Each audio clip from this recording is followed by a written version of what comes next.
Hello, hello, hello, hello, people of the internet. The also the Freedom Destroyers are here again, once again with a brand new astrological video.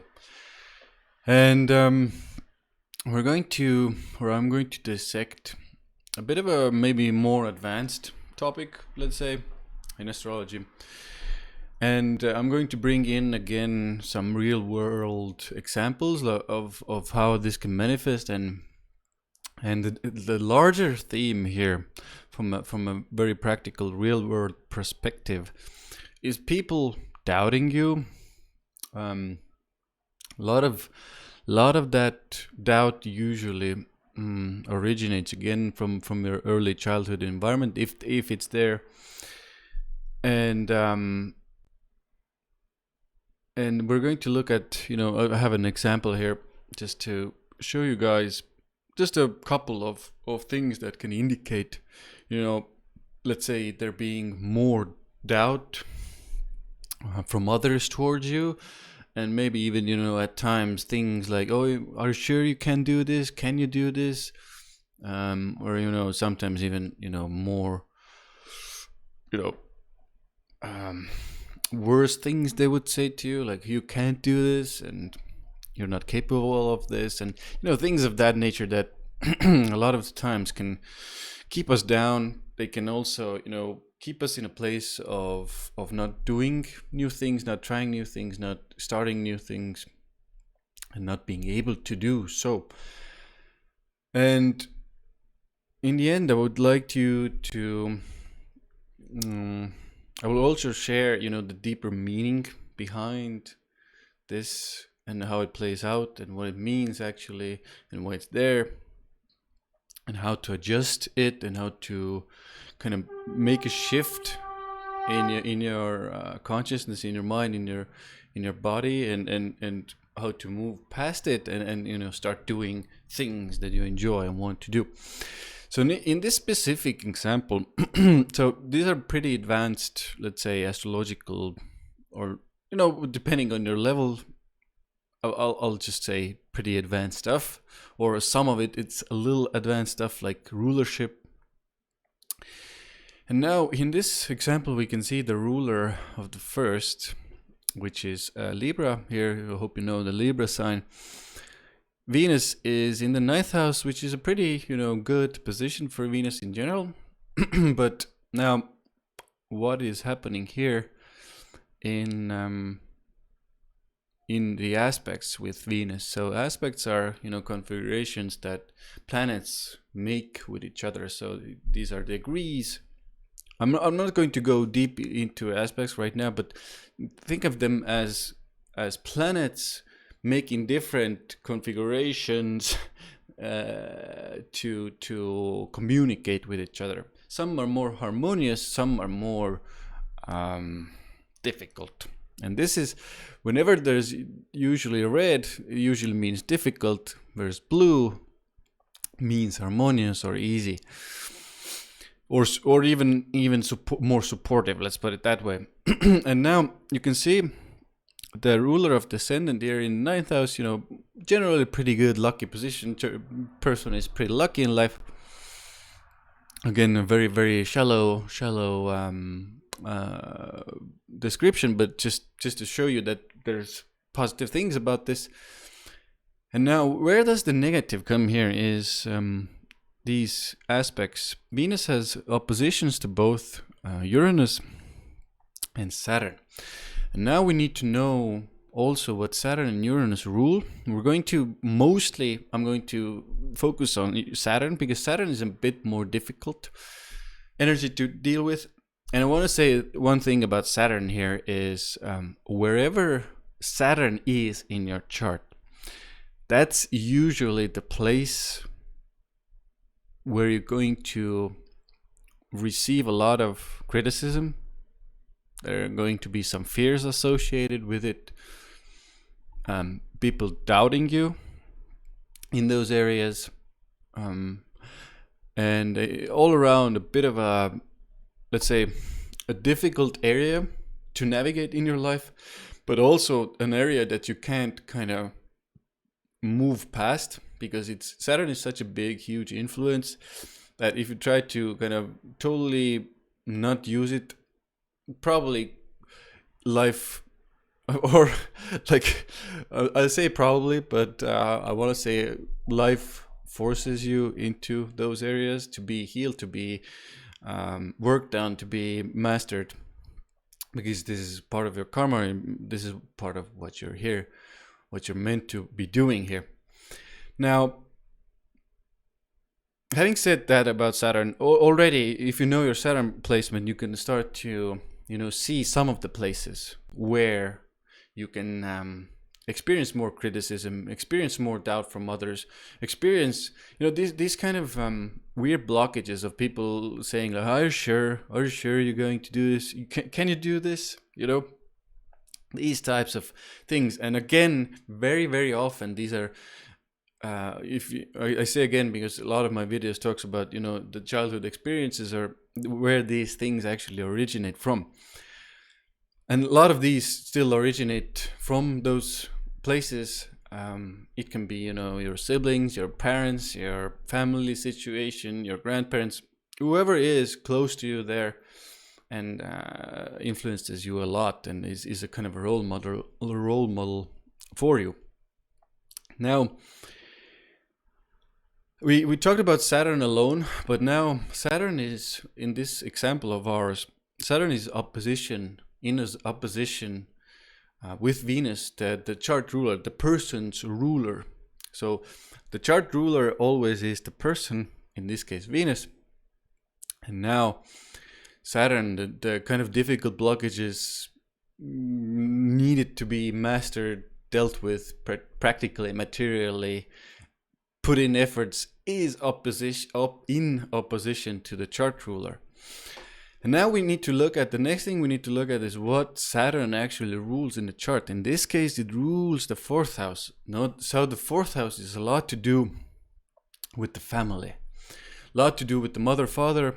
Depends a little on charts and situations, but we can firmly say that at least one of the parents is, in this case, shown by Saturn and Capricorn. Capricorn is kind of like a lighter version of Saturn, so everything I say about Saturn you can adjust to Capricorn as well. So in this case, person has Saturn, even Capricorn in the 4th house, and with the Saturn, the ruler of the 4th house, opposing Venus. So it's a bit of a complicated, if you don't know that much astrology, it's a bit of a complicated thing, but this is one of the places or one of the configurations that can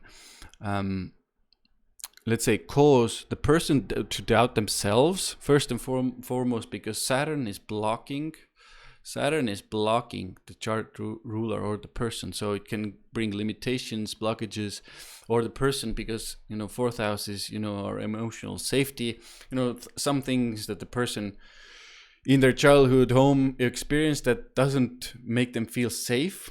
A lot of the times it's the amount of love and closeness and nurturing they receive to be able to go kind of courageously out into the world. Now, this is just one example. There are others. We're going to focus on this. Now, what also with the person doubting themselves comes in the other part of this 4th house, which is the parents or the home environment. At times, the person doesn't even have parents, or the early home environment is a bit cold. Different situations.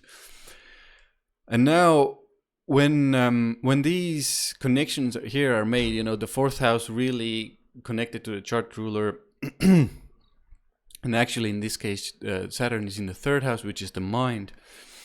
So a lot of doubtful influences for this person. Now we need to also add the parent side here. So we can, with this specific configuration, we can see that a lot of those doubts can come from the parents themselves. The parents can even, in this case, can even say things to the person Like when the person starts to do something, starts to express themselves quite openly as a kid, the parents or the home environment comes in and crushes that expression, or says like, "Are you sure? Do you want to do this?" Come kind of takes them down. So that's where the doubt can come from. Now later on in life, this can internally manifest as the person again just like having deep doubts, not knowing what to do, where to go, what to do, or even if they know what they want to do, they don't have the courage to do it, and they have these like huge inner doubts. So one of the things that they need to go back to is to start healing that relationship, and actually start giving themselves the courage as well as finding other people to support them.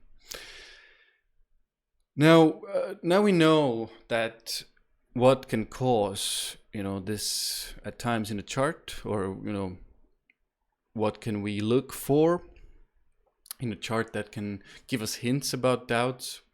I want to shed some light on these doubts, because if a person has this, they kind of need to work harder at things. They need to put more efforts into whatever it is that they want to achieve in the material world, and they kind of always have this chip on their shoulder, like, oh my god, I have to kind of prove them. I need to prove this to them. I want to just make it happen, to kind of see the look on the other people's faces. And that's, I think, one of the gists of the positive sides of this position, because this doubt actually can be used as fuel if the person chooses to do so, because it's very easy. This is the case here. It's very easy to go in the other route, let that doubt and those voices kind of silence you, not go towards those directions you actually want to go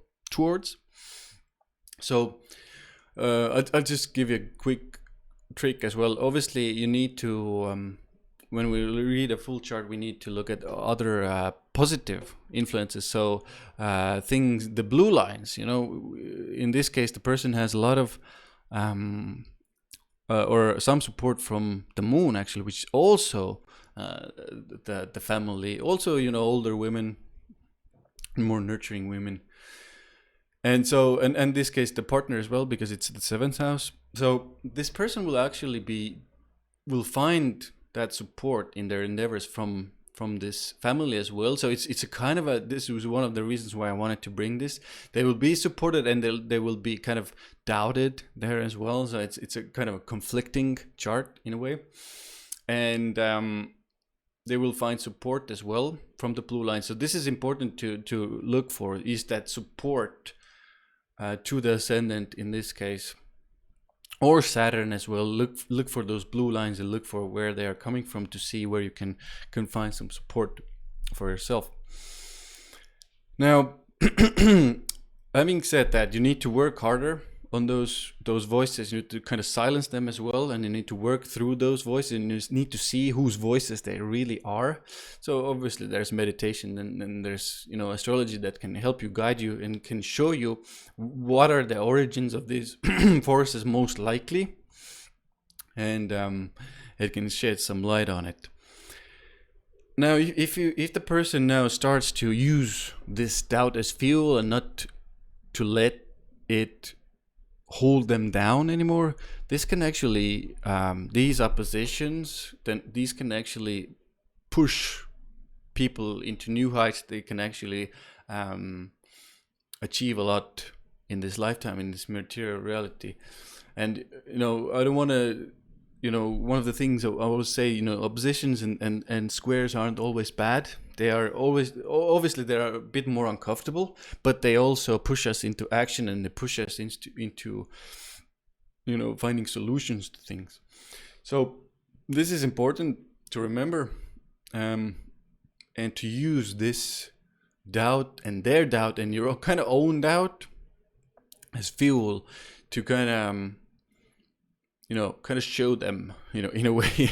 it's a lot to do with proving them wrong, but like once you get to that space of you find what it is that you actually enjoy doing and you want to do, and you finally take on the courage to do it, and you start doing it in the real world in a let's say sometimes public way, then the need to prove anything to anyone actually starts to disappear. So first, yes, you can use it as fuel, but afterwards it kind of melts away, because there's no use for that fuel anymore, because you are strong enough within yourself to just do whatever it is that you need to do and kind of want to do and are desired to do and are meant to do, of course. So so a little bit deeper, to dive a little bit deeper as well into this let's say doubt. A lot of this doubt, this is, I hope it will give you more freedom in your own experience.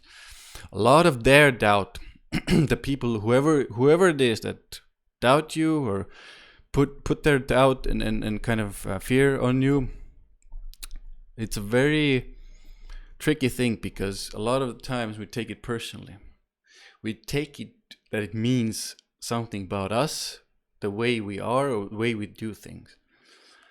Now, very rarely, of course, when let's say when you're doing a product or you're doing some business idea, of course, critical thinking is necessary. You need to have plans and you need to do proper products and stuff like that.